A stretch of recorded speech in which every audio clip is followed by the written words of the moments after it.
Welcome to the Trump Attorney Tracker, back again on day 170 of the Trump administration. Unbelievable that we're here, Olga. 170 days. We've made it this far. I guess that's a good thing. But there's still so much more to go. Hey, everybody. Welcome to the show. Emma, Margie, Jeff, Hillary, CJ, Ali. Look at all these people piling in. How great is it? I can't even read all these names. There's so many of them. Olga, how are you doing today on day 170? Are you feeling good? I have again a bad headache, and it's exhausting keeping up with everything. But we chug on. That's all we could There's do. a How are there, you? Oh, I'm a little tired. I must say, I'm a little tired. But as you point out, we chug on, and that's the thing to do. There is a lot in the Tyranny Tracker today, so let's get right into it. The Supreme Court has lifted a lower court freeze on Trump's mass federal purges. He's clearing the way, or they're clearing the way, for hundreds of thousands of job cuts across key agencies. This decision directly supports Trump's executive order to reduce the federal workforce, a cornerstone of his Project 2025 plan to overhaul government operations and consolidate executive power. The ruling removes the last judicial barrier preventing what could be the largest federal workforce reduction in modern American history. Is this as severe as some people are making it out to be? Some people are saying it's not so serious. It absolutely is very serious because if you have been paying attention, over the past few months, the new people they're hiring, they actually are doing like a loyalty exam, and you have to basically agree with all of Trump's extremist agenda, whether it's for the Parks Department or whether it's, for the Department of Justice. And the fact that here this gives him the ability to clean out all the agencies and purge them of career officials who actually follow the law, who took an oath to the Constitution, and who will refuse to carry out illegal orders and replace them now, with the subservience that Trump is bringing in, who, will do whatever he says. This is extremely dangerous because this is, on a mass scale, replacing normal career servants, experts with subservience who will be obedient and do whatever Trump says. So the big thing here is really about the purge and the loyalty pledge that new employees would have to give if they're purging hundreds of thousands from this public service and replacing them with just loyalists. That creates a huge challenge, obviously, going forward. This is very typical of authoritarian governments, isn't it? Yeah, absolutely. I mean, this is every single dictator who comes in, whether the system is an authoritarian system or it's not, anyone who new who comes in, they always want to fill the workforce with their people. And this is where it becomes dangerous because then their people, like I said, will carry out orders that are illegal, that could be unconstitutional, whereas civil servants will, they understand what their job is. They understand the legalities of, what is being asked of them. And if they feel something is illegal, they will seek whistleblower protection and then try to either, get a lawyer or get this to Congress. On to our second story then. The FBI has opened criminal investigations into former CIA Director John Brennan and former FBI Director James Comey. These probes reportedly focus on their roles in the 2016 investigation into Russia's attack on the U.S. election. Both Brennan and Comey have been longtime targets of Trump and his allies, and this represents the administration's most direct use of federal law enforcement agents or enforcement agencies against former intelligence officials who investigated Trump's Russia connections. I can't believe they're still litigating this, but to litigate against the CIA director and the former FBI director, that's a whole new level.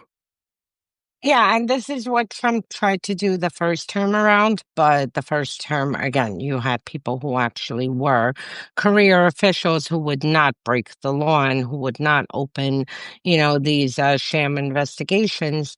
And now you have a bunch of yes men. And, as a distraction, they decided, and plus because, Trump is insane. I mean, he wants to go after and get retribution against everything from the 2016 election to, January 6th insurrection he caused. And anyone who was involved, he wants to get retribution against them. And here we have Russia did attack U.S. elections. You have the CIA now being weaponized to release, selective intelligence to try to make it look like there was some kind of a conspiracy when the only conspiracy was Trump and his campaign conspiring with Russia in order to get into power in 2016. Yeah. That is unbelievable. I mean, can you imagine? Actually, I often think about this. What it must be like to be like a Brennan in charge of the CIA as Russia is assaulting your country. That's your watch. With this intense attack that they did in 2016 to elect their own candidate. That's must be an incredibly difficult position to be in as a CIA director. Probably the most difficult you can imagine, because this is, after all, an intelligence attack. And then to have to answer to that attack as being your responsibility 8 years later is so, it's just so dark, and it's so dystopian, and it's so Trump, and it's so Putin, really. And the bigger picture, though, is the lack of accountability, because you know what? This falls on all American, civil servants and agencies, because America does have this, exceptionalism, and they did not want to deal with Russia's attack on the U.S. and the role that Trump and his campaign members, played with Russia in order to get him into power. And there were so many, operations during the 2016 election, and the fact that over the past 4 years, no one has wanted to deal with this. I mean, Manafort literally is an agent of Russia. And Yeah. what did he get charged with? Tax evasion? Like, this is something you need to deal with. In Ukraine, it's not perfect by any means, but at least when Yanukovych, was conspiring with Russia to basically move Ukraine towards Russia's sphere. I mean, he fled, but he was prosecuted absentia, found Mm, guilty of treason. mm. This is how you deal with this. Not that, you avoid it, sweep it under the rug, and hope it never happens again. And Well, now, America because of does not have the laws. It does not have the espionage laws, really, to target people it who are. does, though. It does, though. There are laws that are on the Uh, books. It's that's just, I mean, interesting. we see people who are, Manafort transferred voter data to the Kremlin. We see people who are transferring information, in the military, and they get charged. Yeah, in the I mean, there military. are. But it's military or Mm. intelligence agency, Snowden. I mean, there are plenty of laws on the books. It's just that when it came to Trump and his circle, people felt like we don't want to, go this way and actually do a proper investigation and hold everyone accountable. I should get your take on what happened yesterday during that cabinet meeting. I know it's not on the tracker today, but the sort of I wouldn't call it harsh, but the somewhat critical statement that Trump gave about Putin and his BS. Is there anything real underneath this, or is this just another skirmish amongst two loyal partners? I think that there is something, because it's interesting. The timing of these statements are when Netanyahu is here. And the Mm. Israelis, I mean, for their part, Netanyahu was close with Putin. He even used him as a campaign prop for his 2019 election. But after October 7th, I mean, there was no denying Russia's role for Hamas. They support them with weapons, they support them logistically. The money that was used, for the October 7th operation went through Garantex, which is a Russian sanctioned, crypto platform. So, I mean, the Israelis know very well what Russia has been doing with Hamas, what they have been doing with Hezbollah, the fact that they are supplying Iran with nuclear materials, and that they have been assisting them, not just for the civil nuclear plants, but for the, to move it into a real nuclear program where they can use it. So, I mean, Israel knows this. I'll never forget the a few days after October 7th, Likud, who's, been close to Russia, the Israeli party, how one of their members went on to RT, and he was screaming like a lunatic that after they're done with Hamas, that Russia will pay no matter how long.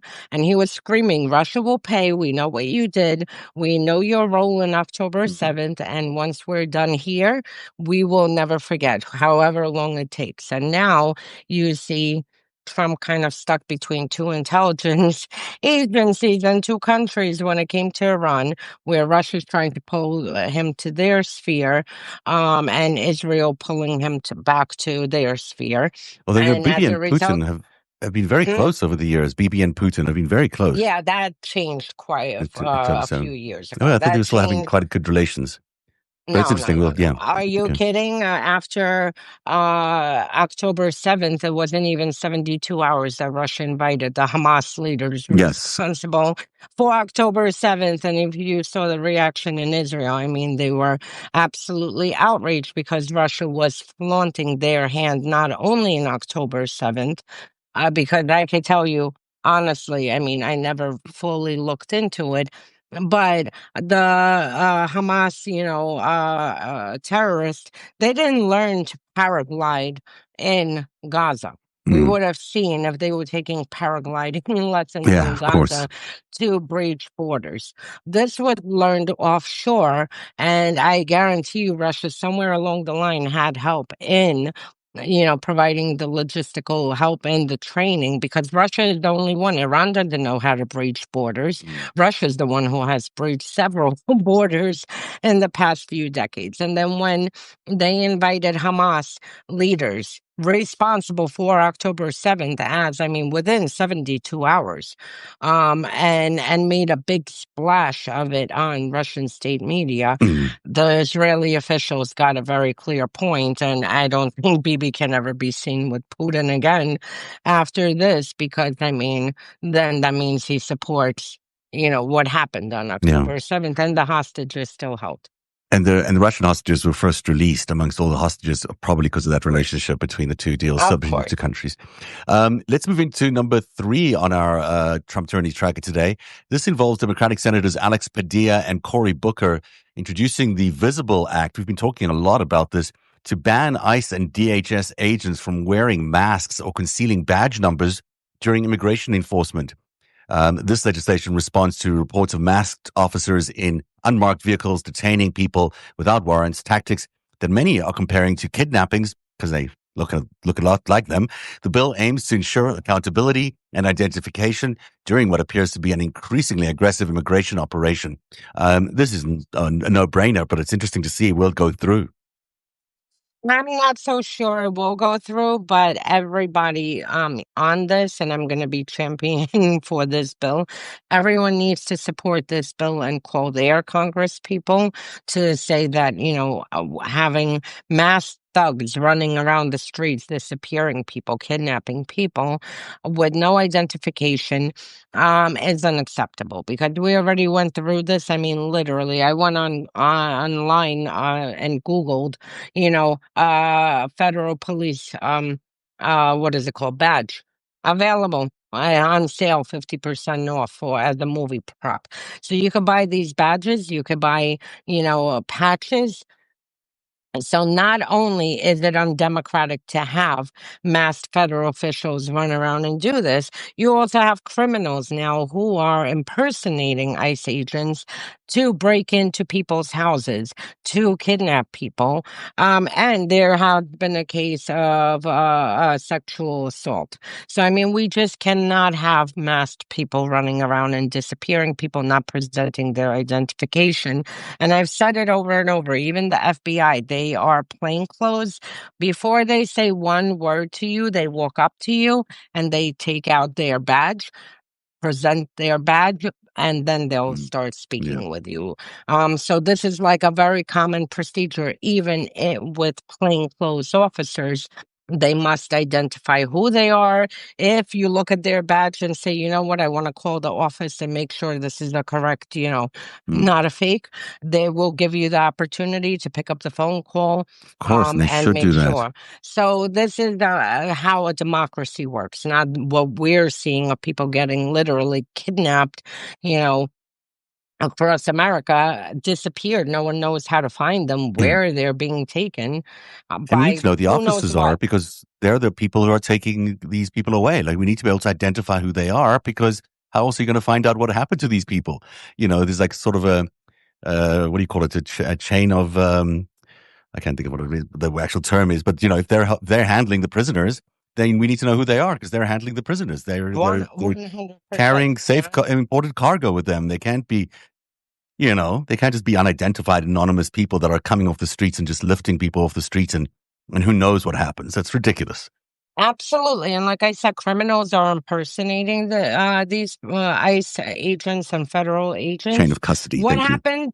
Chain of what happens if they go and grab kids off now out of Yeah. playgrounds and start kidnapping kids? I mean, this can lead. First of all, like I said, on the policy side, this is undemocratic. This is not what happens. This is what happens in Syria, Russia, other countries where you have thugs running around like this. But at the same time, you have criminals who are taking advantage of this, and I mean, that can lead to mass kidnapping. And we see a spike. It's not imaginary. It's not, a hypothesis. We are seeing a spike correlating with this where criminals are Crimes. doing the same thing. And if this force is now expanding to 17,000 people, that's a lot of people that could be running around with unidentified. We really need to know who they are.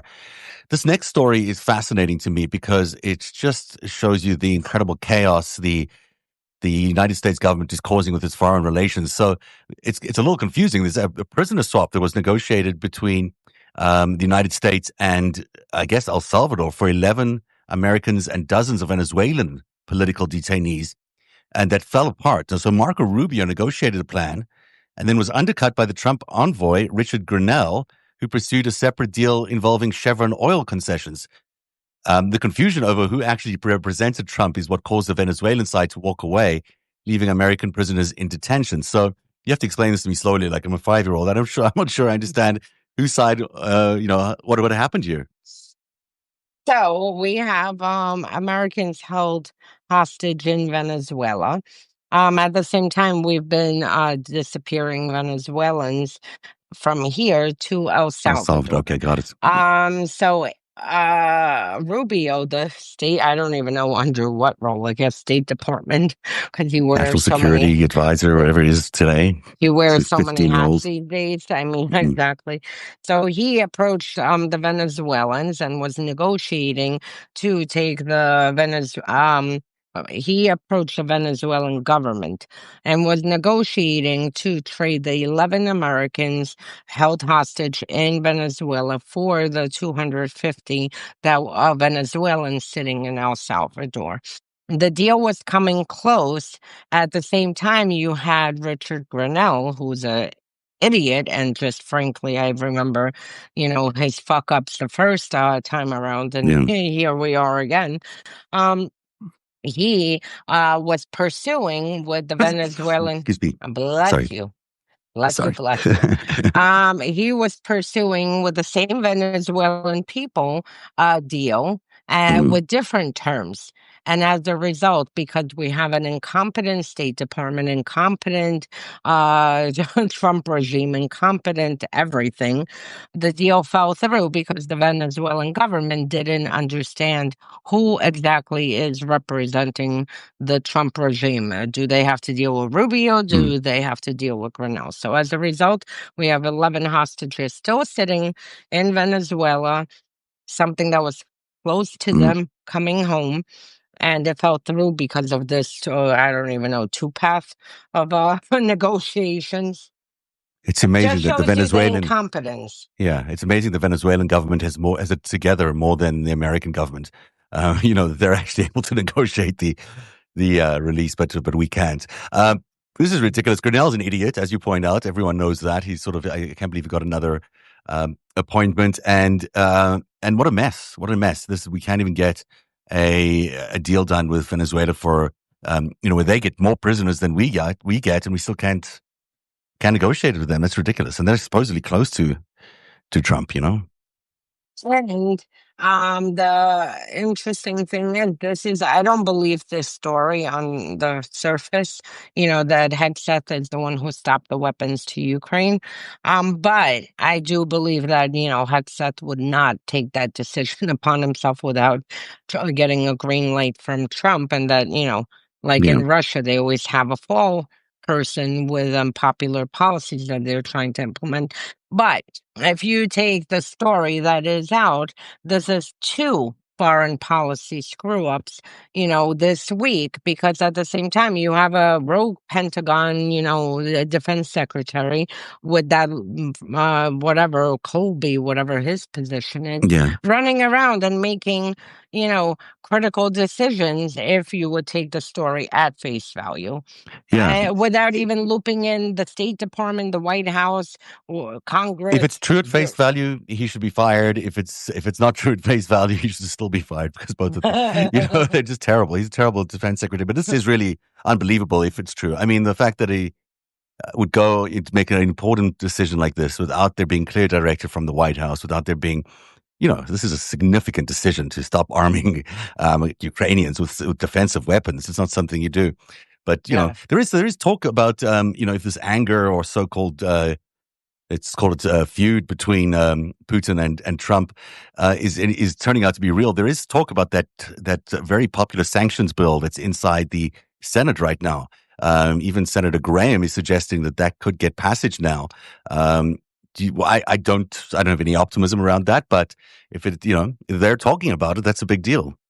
Well, I can tell you at least, I mean, the final thing lays with Trump. But on the Senate side, I mean, there are 100 senators and 85 have Yeah, co-signed this. So you have huge bipartisan support on the Senate side, and they have a bill on the House side mirroring this bill.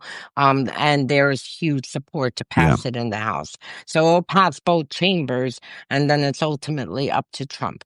Graham has been close to Trump. I mean, he's the one who's like been his sidekick advising him on bombing Iran, and he's had his ear. So maybe if this feud continues, because mm, Russia's not stopping. I mean, regardless what it is, Russia's not stopping. They reiterated again, Putin did himself, that Ukrainians aren't people the other day, and again, the same spiel that they use for justification for their genocide and say that they need to cleanse Ukraine of Ukrainians because these aren't real people. So Putin is not going to stop regardless of what happens. And Trump either is going to continue stringing it along for 2 more weeks, 2 more weeks, 2 more weeks, or end up doing something. We have to see. I mean, we'll see where this goes. Apparently, the shipments of Patriots are already on the way, at least from people in Ukraine that I've talked to. I told them, like, I'm very curious to see, they'll let me know, like, when they do get there. So it'll be interesting to see where this goes. I mean, but either yeah. Trump continues providing cover for Russia for, uh, going forward, because Russia's not changing their No, policy. they're They not. can't. The final story today is all about Trump attending the World Cup final and also FIFA opening up offices in Trump Tower. It's an unusual story. I hadn't seen it before. Trump will attend Sunday's Club World Cup final in New Jersey as FIFA opens a new office in New York's Trump Tower, where the trophy is now displayed. FIFA's president praised Trump's support ahead of the 2026 World Cup. Well, this sounds like just another straight corruption thing where it's just like, thank you. Yeah, we'll take your offices in the Trump Tower. No problem for, help and support during this next World Cup. I mean, I included this just to show the corruption angle. I Mm, don't even have analysis, except this is exactly how it works in Russia. You yeah. have the state intertwined with all the, sports organizations. Everything is intertwined. They're under the control of the Kremlin. Frankly, many of the hockey associations, judo associations are sprinkled with Russian, intelligence agents, trained ones, not assets, actual like SVR or FSB agents under the cover, being playing hockey or whatever it is, to send them overseas to carry out whatever operations, espionage, collecting intelligence, whatever it is. Um, so I mean, to me, it's just reminded me of Russia. That's my analysis, Well, but it it's just insane. is. It's Trump so Tower, typical. Every time there's an opportunity to make a buck for himself, he does. I mean, there's never a minute. In fact, all his policy decisions seem to be based on whether he's making money off it. And we reported the other day about this new Trump Tower now in Israel, in a bombed out area. You got all these. These are. It all looks so ridiculous. It's almost unbelievable that it's so blatant and obvious that this is what's going on. But it is, as you point out, exactly like Russia. Yeah, you should just put a desk on the White House lawn for every dignitary visiting. Hi, what are you going to pay me and how Yeah. much? And what Where's would you like in return? where's I my I tribute? I remember talking to someone in Ukraine, in February, and they were asking where this is going. I said, honestly, Trump is on Russia's side, and you could basically kiss U.S. support goodbye. But I was like, unless you could figure out a way to buy him and pay more for Yeah. them than Russia pays, because I mean, he is buyable. You could just buy him, and Yeah. everyone knows from domestically, from corporations, from, countries around the globe that you can buy this person. And this is not how America is supposed to be run or Mm. viewed. And of course, the Trump Tower has no or very few residents left, not residents, office renters left there. There are a lot of people have left because of they don't want to be associated with the brand. So FIFA's a welcome addition to their to their building there, I'm sure. But it's still remarkable that they're misusing government power for this. That is the Trump tyranny tracker for today, day 170 of the Trump administration. We are 10 days away from 180. That's going to be the 6-month mark, everybody. We're almost there. Brace yourself, but also have a great day. What is it, 1,500, 1,400? Yeah, It's no, away. there's a lot left. It's going to get very. We're still here in how many 1,700 days from now, 1,500 days from now. I might be reporting from a gulag somewhere Yeah. in China. Hey, as long as they give us our phones, we're okay. We'll keep doing this. So that's the show for today. We'll be back. I'll be back in 30 minutes or so with Dean Blundell for the 5-stack, and we'll be back again for the Trump Tyranny Tracker tomorrow at 2 p.m. Don't forget to subscribe to the Trump Tyranny Tracker and Unmasking Russia and support Olga's work. And I just want to add one thing. yeah, Thank yeah. you to everyone who joined us last night for our Google Meet. I put out the new link for next week today. So Okay, I'm going to restack that as well. It was such a good meeting, and thanks to everyone who showed up. It was really terrific. And if you haven't signed up yet, there's lots of opportunity to join. And it doesn't matter if you missed the first 6. Every episode, every session is self-contained. So you're welcome to come and join us for each one. And it's really good. I think everyone enjoys being there, and there's great communication between everyone. All right, so we'll see you tomorrow, Olga. Have a great day. bye, everyone. Bye. Bye, everyone.